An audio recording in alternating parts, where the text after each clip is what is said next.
আগের যুগের মানুষের অনেক রকম রীতি নিয়ম ছিল, কিন্তু এখনকার যুগে সেই রীতি নিয়ম অনেকটাই কমে এসেছে। এরকমই ঘটনা আমি আজকে আপনাদের বলবো। ঘটনাটা উত্তরপ্রদেশের লখনৌ শহরের। লখনৌর একটা ছোট্ট গ্রামের ঘটনা, আজ থেকে প্রায় 15 বছর আগের। ঘটনাটা একজন ফেরিওয়ালার থেকে কালেক্ট করা। ওনার একজন রিলেটিভ সম্পর্কে ওনার কাকা হয়, তার নাম ছিল সত্যম পান্ডে। তিনি থাকতেন সেই লখনৌ শহরের ছোট্ট গ্রামটায়। তখনকার দিনে পঞ্চায়েত প্রধান ছিলেন তার পরিবারের লোক। বংশ পরম্পরায় তাদের অনেক নিয়ম রীতিও ছিল। তাদের পরিবারের এমন একটা রীতি ছিল, তাদের পরিবারের সব থেকে বয়সে বড় সদস্য প্রতি বছর একটা নির্দিষ্ট ঘরের মধ্যে পশু বলি দিত।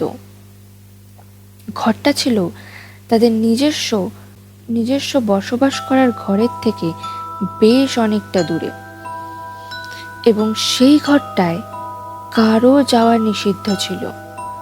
বলি চড়ানোর পর সেই ঘরে পরের বছর সেই দিন আসা পর্যন্ত অন্য মাঝের দিনগুলোতে যাওয়া বারণ ছিল। অর্থাৎ বছরে একটা দিনই তারা সেই ঘরে প্রবেশ করতে পারত। এই পরম্পরা চলে আসছিল প্রায় 400 বছর ধরে। ধীরে ধীরে সময় বদলায়। পরিবারের যেসব সদস্যরা মানত, তারাও একটা সময় মারা যায়। মানুষের ভাবনা চিন্তার ধরন বদলায়, এবং একটা সময় এসে এই রীতিও বন্ধ করে দেওয়া হয়, এবং সিদ্ধান্ত নেওয়া হয় যেই ঘরটায় এমন করা হতো, সেই ঘরটাকে ভেঙে ফেলা হবে। ভেঙে ফেলার আগের দিন সেই ঘরের ভেতর প্রবেশ করা হয়। প্রচণ্ড ধুলো বালিতে ভরা বিশ্রী গা পাকানো গন্ধ। পশু বছরের পর বছর মরে থাকলে যেই পরিমাণ গন্ধ হয়, সেই পরিমাণ গন্ধ।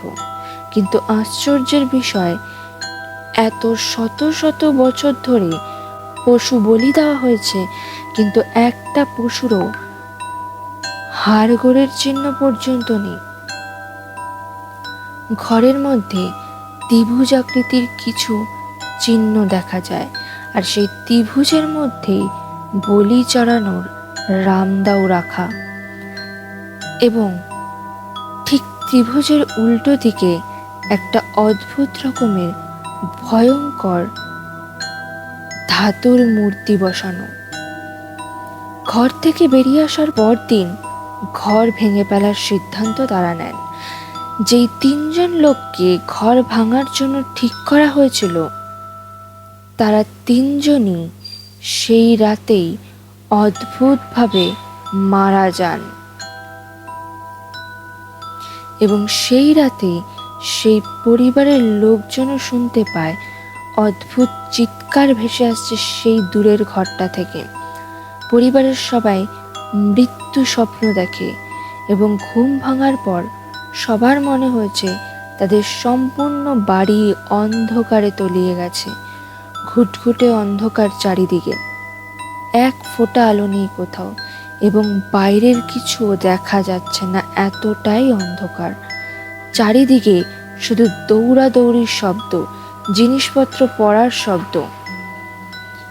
পরদিন সকালে উঠে তারা সবাই বুঝতে পারে কি ঘটেছে তাদের সাথে, এবং জানতে পারে তাদের পরিবার শত শত বছর আগে শ্রাপিত ছিল।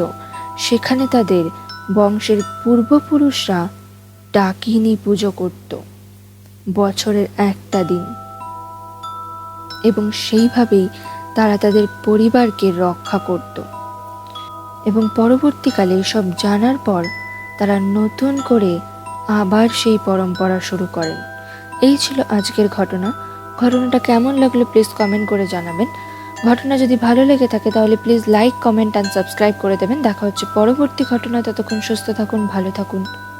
মধ্যরাতের তরফ থেকে আপনাদের অনেক অনেক ভালোবাসা ও শুভেচ্ছা রইল।